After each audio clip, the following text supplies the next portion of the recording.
for your service dog behaviors, like being able to paw for an alert. So I wanted to use a dog that's never done it before so you can really see what it looks like when we first start. We're going to be using some targeting skills for this. So I'm going to take out a target and show you that. Before we get started, I want to talk a little bit about when to teach paw. I don't teach paw to young dogs because when we start teaching it as one of the first things that we train, the dog tends to start pawing at you and everyone else because it's one of the behaviors that's been rewarded. So what I try to do instead is teach several other skills before we start teaching paw. I promise you it will be less annoying. So we're going to teach paw to this older dog here, and then the other thing that we want to think about is I'm going to be using the word yes as to mark and reward when he does the behavior that we want. Yes! Good. If you have questions about how to use a marker word, I'm going to link a video up here for you to check out. All right, Lunchbox, you think we're ready to get started? Yeah? All right, let's do it. To get started, I'm going to teach the dog to paw at a target. To do this, I take a piece of food and hide it under a dish. Here I hide it under a frisbee because that's what I had available. But a glass dish works well to get the dog to paw at it to get the food. When he begins pawing at the target, I mark with a yes and reward. This dog hasn't already learned Paw Target and doesn't have a ton of shaping background, so I use the food under the target to get the pawing behavior quickly. Yes, good job. Nice work. If your dog is familiar with shaping or paw targets, you can use that in lieu of using the food under the bowl. I tend to use the food under the disc method to start because many dogs are taught to leave food alone that's in their human's hand. And sometimes if you simply put the food in your hand and start there, they will think it's a leave it exercise. Really nice. Get that one. Yes, good job. Do one more. Yes, good job. Awesome. Once your dog is successfully pawing at the target on the ground, lift the paw target slightly so the dog is now pawing it off of the ground. Dogs carry a larger percentage of their weight on the front half of their body. Therefore, it's helpful for the dog to be in a stand or better yet, a sit. This takes the weight off the dog's front feet, making it easier for them to lift their paws. Yes, good job. Notice the management I'm using here to set this dog up for success. I met this dog literally the moment we started shooting this video, so to help set him up for success, I've used the climb platform to help limit his movement. He can opt out at any time, but the platform can help keep the feet still and focused. He's also dragging a leash as we're working in a large training room with lots of distractions. Yes, good boy. Very nice boy. That's a very nice boy you are. Here I lower him into a sit to free up his paws to make it easier for him to shake. Yes, good boy. Note that this looks like one long training session, but we actually took lots of breaks, even putting him in his crate to have some water and a rest before continuing. It's important to keep training sessions brief. Good.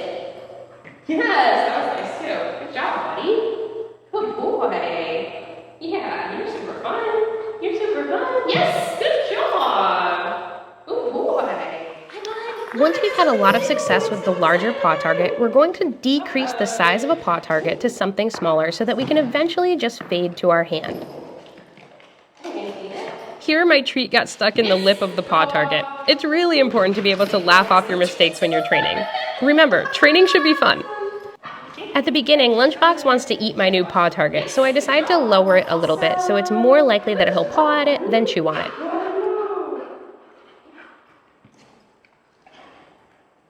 Yes, good job. Awesome. Hey y'all, if you're liking this video, this is where I ask you to go down and boop that like button.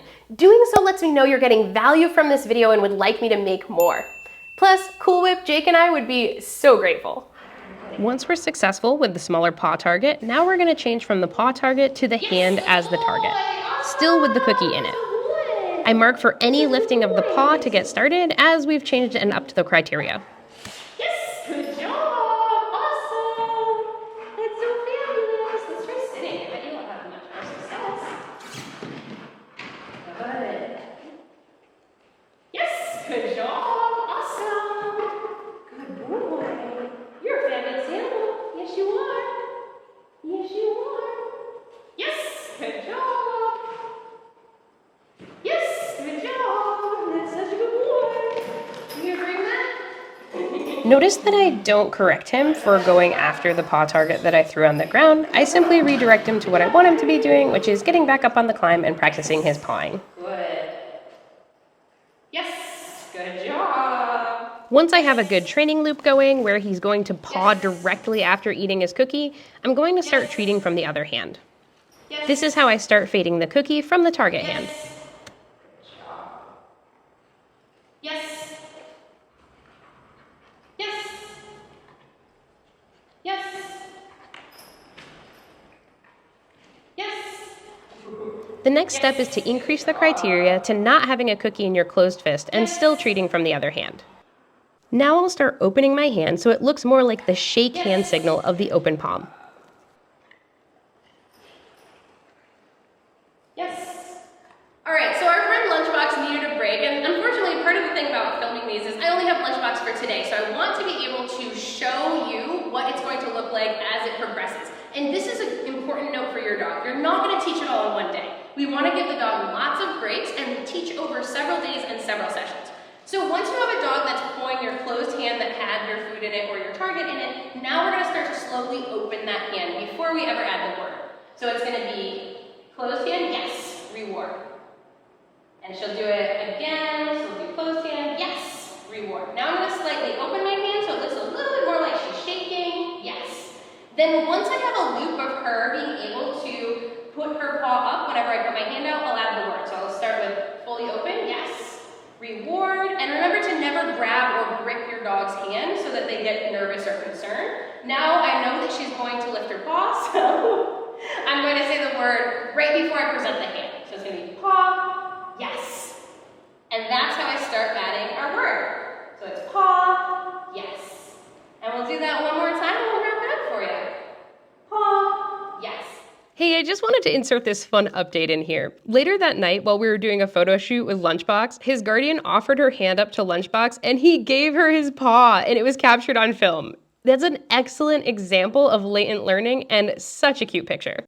So both Lunchbox and Cool Whip did a great job. If you like this video, make sure that you hit that like button and subscribe to our channel for more trick videos. You all have an awesome day, happy training, and check out